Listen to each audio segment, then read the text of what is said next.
presentación. Ok, ok. Ahí estamos. Bueno, el día de hoy efectivamente les vamos a estar platicando un poco acerca de cómo tecnologías como blockchain están afectando una nueva realidad que estamos enfrentando, ¿no? En este caso, la parte de fintech y va a platicar un poco de cómo se está acoplando esta tecnología de blockchain a los problemas que estamos viviendo de la pandemia, ¿no? Antes de empezar, quisiera dar un repaso muy brevemente de qué es blockchain, ¿no? Precisamente para entender cómo se conforman las bases de nuestra tecnología, hay que entender algunos conceptos, ¿no?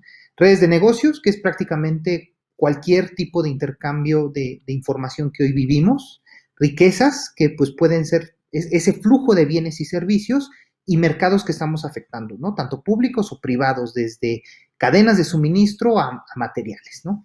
Entendiendo que hay distintos activos que estamos intercambiando en esta cadena, ¿no? Tanto pueden ser tangibles, pueden ser intangibles y eventualmente que se pueden traducir en un tema financiero como bonos o algunos otros activos inclusive intelectuales, ¿no? Estamos viendo patentes, por ejemplo, y particularmente, bueno, pues entender que el dinero también tiene una denominación de activo y en este caso es un activo con una característica que se llama propiedad de anonimato, porque tiene un valor, pero no sabemos su origen, ¿no?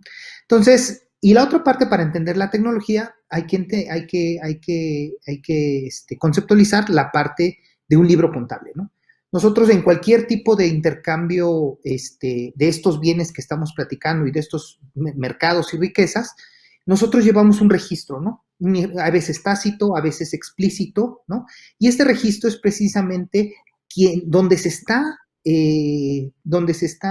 auditando y donde se está llevando este registro de en qué condiciones se están intercambiando los bienes. Por ejemplo, si yo vendo un auto, ¿no? Estoy eventualmente interactuando con varios registros, ¿no? Mi propio registro de mis bienes con eventualmente otros registros contables del banco, del seguro o de la persona que está adquiriendo, ¿no? Entonces, vamos a entender el concepto de blockchain precisamente como un libro contable que es capaz de ser replicado, que no es centralizado y que eventualmente define un contrato digital para poder estarnos comunicando con él, ¿no? Entonces, ¿qué es el tipo de problema que nosotros queremos solventar? En este ejemplo que les daba de la adquisición de un auto, pues tenemos distintos participantes, ¿no? En este caso, cuando yo le vendo un automóvil a una persona, afecto registros de un banco, registros de probablemente de propiedad, ¿no? Que tengo que ir a dar de baja un automóvil, registros de la aseguradora, porque la aseguradora probablemente quieres que el registro esté a mi nombre, ¿no? Entonces, estamos viendo que hay distintas entidades participando, pero no necesariamente todos tienen de manera homologada un registro, este libro contable, vamos a llamarle así, este libro contable homologado, ¿no? ¿Qué es lo que nosotros con este tipo de tecnologías pretendemos solventar? Tal cual, yo creo que es una de las slides más importantes. Un libro contable compartido, replicado, no centralizado, consensuado y auditado. ¿Qué quiero decir con esto? Que en toda la cadena de intercambio de información, no va a ocurrir un solo cambio sin que todos sean notificados y sin que todos den su aprobación. Esto nos da ciertas características de seguridad, ¿no? Que precisamente es lo que nos ha puesto como líderes tecnológicos en blockchain, ¿no? Estamos hablando de características de consenso, procedencia, sabemos de dónde vienen los datos, inmutabilidad, porque si un libro es contable, nuevamente todos son auditados y todos saben qué cambios hubo, y contundencia, se le llama contundencia porque una vez que la transacción se ha generado, para, digamos, el equivalente al rollback, ¿no? Es hacer una transferencia de regreso, pero que nuevamente vuelve a afectar a todos los miembros, ¿no?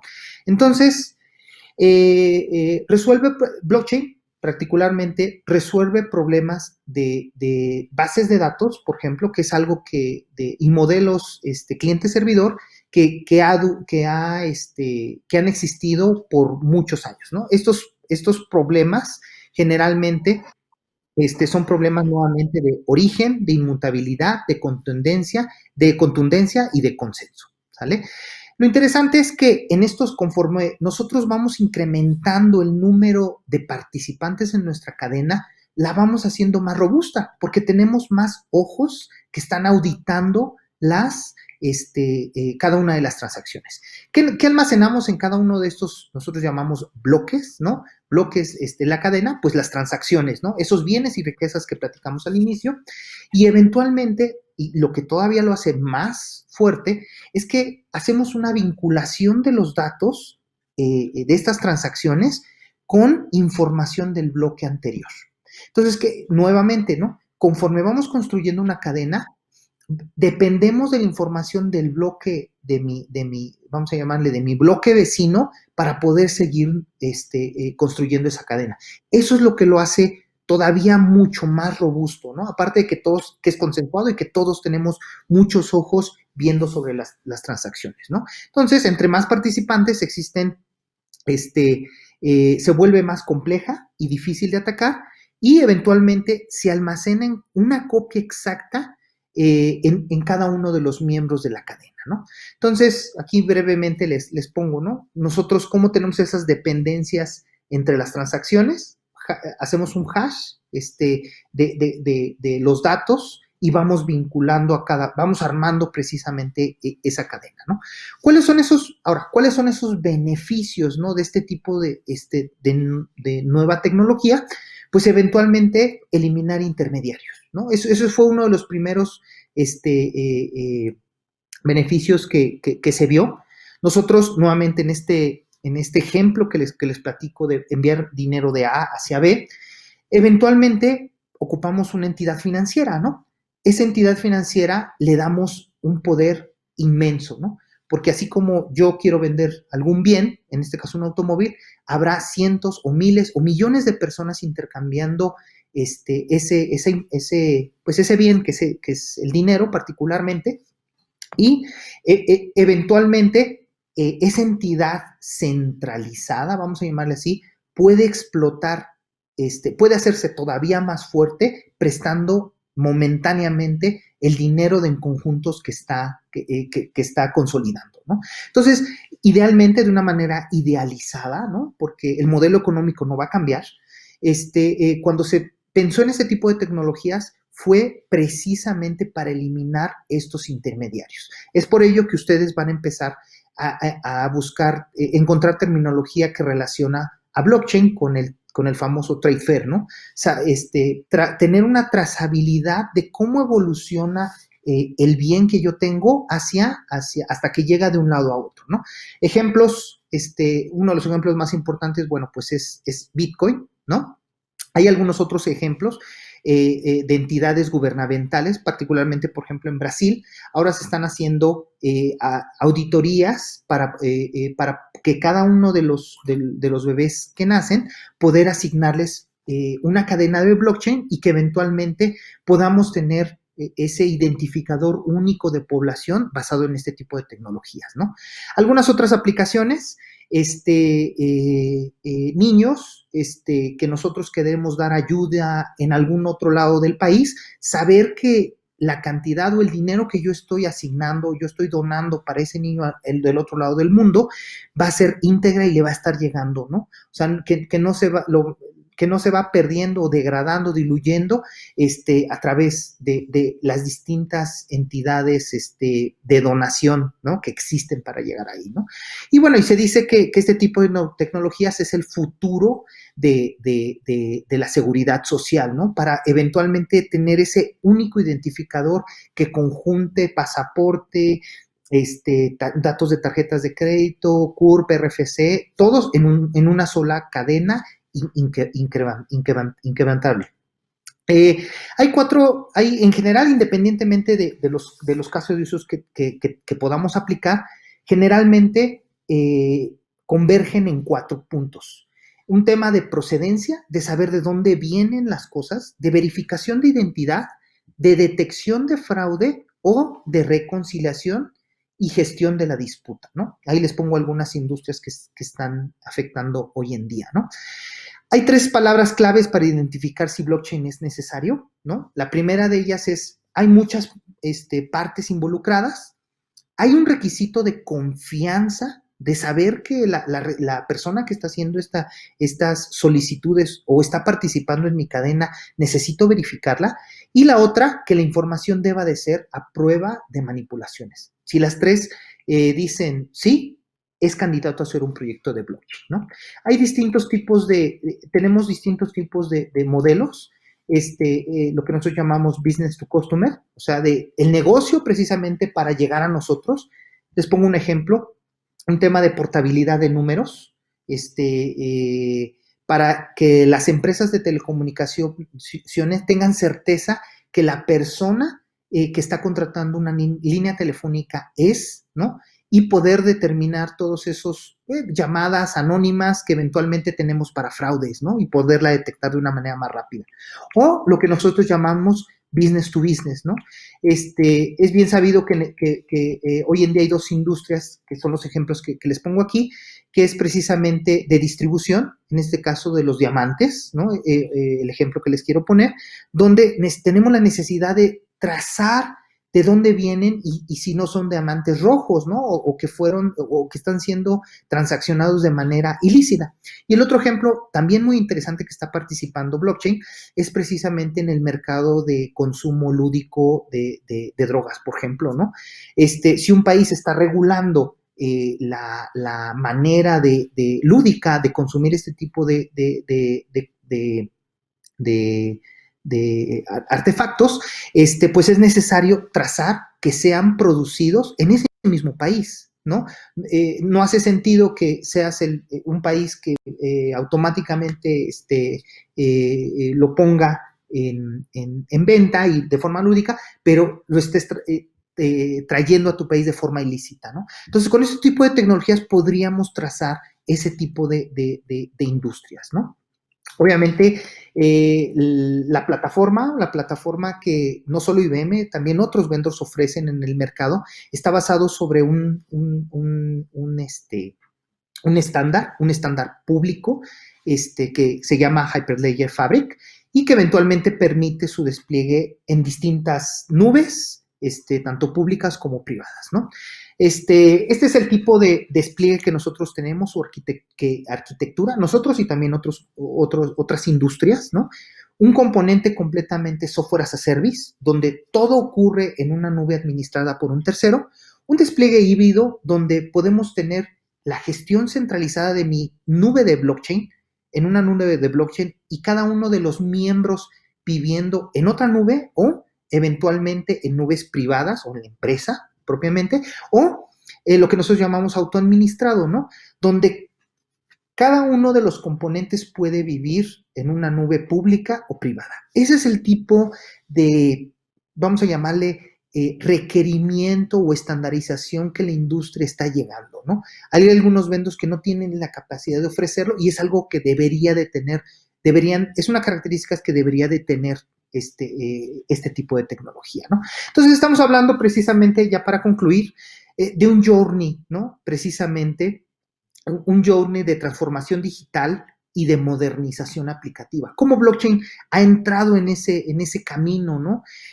Pues precisamente cuando nosotros empezamos a hablar de modernización aplicativa, empezamos bueno, voy a empezar a subir cosas a la nube, voy a empezar a hacer una refactorización de mis aplicaciones hacia otra perspectiva mucho más ligera, pero blockchain participa más en la parte de automatización de procesos de negocio, por ejemplo, una perspectiva para lanzar nuevos productos digitales o inclusive para monetizar activos mediante una red. Ahí es donde nosotros, o sea, por eso vemos que es un componente clave para lograrlo, ¿no? Ahora, platicando un poco de cómo está afectando blockchain a esta pandemia y a esta pandemia que estamos viviendo, pues precisamente se están utilizando, hay un reporte de IDC donde algunos países como Emiratos Árabes, algunos países de europeos están utilizando este tipo de tecnología, número uno, para la gestión de cadena de suministro, ¿no? O sea, en algún momento, creo que todos lo sufrimos, era la necesidad de saber qué tipo de cubrebocas podríamos utilizar, que obviamente fuera certificado, ¿no? Hoy en día todavía existen muchos cubrebocas que dicen ser certificados, ¿no? El llamado N95 y no lo son, ¿no? Entonces, con ese tipo de tecnologías podríamos trazar y garantizar que esos cubrebocas efectivamente cumplen con temas de calidad, ¿no? Y de origen. La otra es a un precio justo, ¿no? Ustedes también vivieron esta parte donde de forma inicial todos los cubrebocas se fueron al cielo, ¿no? Entonces, en esta parte también vemos un tema de distribución ahora mundial de ese asset, vamos a llamarle, de ese activo que pues son cubrebocas hacia de una manera inteligente, ¿no?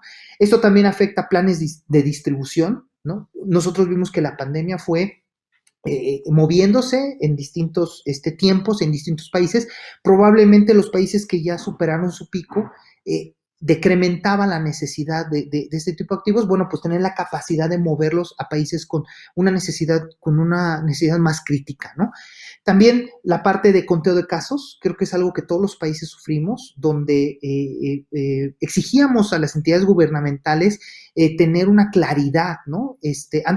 Cuando todo comenzó, pues eran gráficas por todos lados, ¿no? Entonces, este tipo de tecnología se utilizó para eliminar la incertidumbre que existía, para confirmar el estado de los casos y ahora, como proyección, o sea, lo que está sucediendo hoy es precisamente, pues precisamente todas esas pruebas rápidas que en casa se hacían y que eventualmente no se notificaban al CNC, ¿no? A ese repositorio centralizado.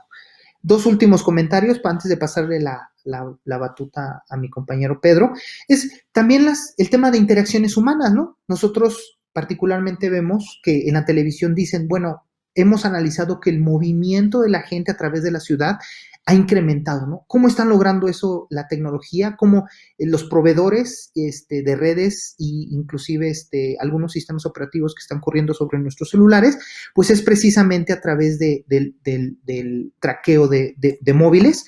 Bueno, ¿cómo podemos garantizar que sí, le voy a dar mi información de cómo me estoy moviendo, pero también es un tema de privacidad de datos, ¿no? O sea, estamos jugando con información de las personas que no necesariamente estoy dando la autorización. Entonces es dar la autorización de mi movilización de una forma segura y que eventualmente no sea explotada en una industria que no quiero, ¿no? Y la última, bueno, en todo este tema de donaciones, pues es precisamente trazabilidad de esos fondos y esas donaciones a las entidades adecuadas. Bueno, doy paso a Pedro, que continúe con hablar un poco de fintech. Gracias. Muy bien, entonces vamos a continuar. Espero que todos se encuentren muy bien. Shell, ¿quieres que yo comparta pantalla? Así, te lo voy pasando si quieres. Gracias. Entonces vamos a continuar con esta plática aterrizando un poco más a nuestra realidad nacional. Pues bueno, hablemos un poco de los niveles de bancarización en México, los cuales a nivel mundial, pues la verdad son bastante bajos. A nivel mundial hay 50% de las personas del mundo que tienen hoy una cuenta bancaria y 22% de ellos tienen la capacidad de ahorro. Esto contrasta mucho con cuál es la situación en México, donde solo el 27%, casi el 28% de la población tiene una cuenta bancaria, pero casi nadie puede ahorrar. Es decir, tengo una cuenta bancaria, pero casi estoy al día saliendo con mis costos. Entonces, estos son niveles mucho, muy inferiores en comparación de los que vive toda la región Latinoamérica, el Caribe. Y bueno, esto lo podemos correlacionar mucho con los niveles de pobreza que tenemos en el país, donde casi prácticamente la mitad de la población es pobre y solo 27 millones de personas no se encuentran en estas condiciones. Entonces, como verán, hay una alta correlación entre quienes tienen cuenta y no se encuentran clasificados o no se perciben como pobres en el país. Esto es relevante porque en un sistema económico donde la mayoría es pobre, el participar de un sistema bancario formalizado y poder realizar transacciones, pues cada peso cuenta. Por ejemplo, si yo quisiera comprar una casa, pues lo que yo espero es pagar el 100% de esa casa y adquirir ese bien. Pero la realidad que tenemos en el país es que casi nadie tiene el poder adquisitivo para comprar una casa de contado, por lo cual tenemos que asociarnos con un banco y pedir un préstamo para pagar a la inmobiliaria el 100% de ese bien inmueble a través de créditos. Esto tiene dos contras de por qué participar en el sistema financiero si estamos en una condición de pobreza. Primero tenemos que pagar comisiones, invertir en nuestro tiempo, hacer impresiones, pagar notarios. Y si no conocemos bien el proceso de cómo realizar esta compra-venta, pues también a lo mejor le pagamos a una persona interviene para ayudarnos a hacer todos estos trámites. El lograr hacer todos esos trámites involucra quizá hasta el 2% del valor total del inmueble. Esto genera una fricción de la transacción que generalmente las personas no contemplan, por lo cual terminamos pagando nuestra mayoría ese 2% y lo pedimos prestado al banco. Además, estos procesos por diseño son ineficientes y no son seguros. Como bien sabemos, en ocasiones hay fraudes en la adquisición de bienes y perdemos toda nuestra inversión. Eso es una situación crítica. Y la otra parte son las comisiones. Las comisiones pueden llegar incluso a ser 2 veces del valor del cual estábamos pensando para el pago de nuestra casa, con lo cual terminamos pagando hasta más de 3 veces el valor de nuestro bien inmueble. Entonces, el primero es un proceso por la acción de realizar la compra. Entonces, aquí la ventaja que podemos tener con blockchain es reducir esta cantidad de intermediarios y reducir la fricción de la transacción. Y el otro problema que tenemos es con el costo de esta transacción. Esto se fija a través de tasas de interés con los bancos. Y la tasa de interés con los bancos, si bien lo saben, se fija a través de la TIE, la tasa de interés interbancaria de equilibrio, que es acordada con el Banco de México. O sea, hay una gran concentración del poder de la industria financiera en unos cuantos, con los cuales ellos fijan sus precios y no nos vemos beneficiados de lo que sería una economía de oferta y demanda, donde los precios, los intereses fueran fijados por esa ley. Aquí es donde entra FinTech. FinTech es un término donde hay empresas de servicios financieros que, apoyados de la tecnología, buscan facilitar todos estos procesos de transacción, y el término viene de los términos en inglés, finanzas y tecnología, igual a FinTech. Estas empresas lo que hacen es, esencialmente lo que hacen las empresas financieras tradicionales, más cosas adicionales. Envuelven el uso de tecnologías de blockchain para reducir estas fricciones de transacción y quitar lo más que se pueda en intermediarios, y además están enfocadas a enfoques 100% digitales. ¿Por qué nos importa? Y las empresas fintech han resurgido gracias al gran hueco que dejó Lehman Brothers con la crisis inmobiliaria de 2008. Pues al tener más participantes fintech, lo que vamos a quitar es poder de mercado de la banca tradicional, con lo cual vamos a disfrutar de los beneficios de tener tasas de interés basadas en la oferta y la demanda. Lo otro, nos podemos beneficiar del uso de blockchain para hacer una transacción segura de activos, digitales o físicos.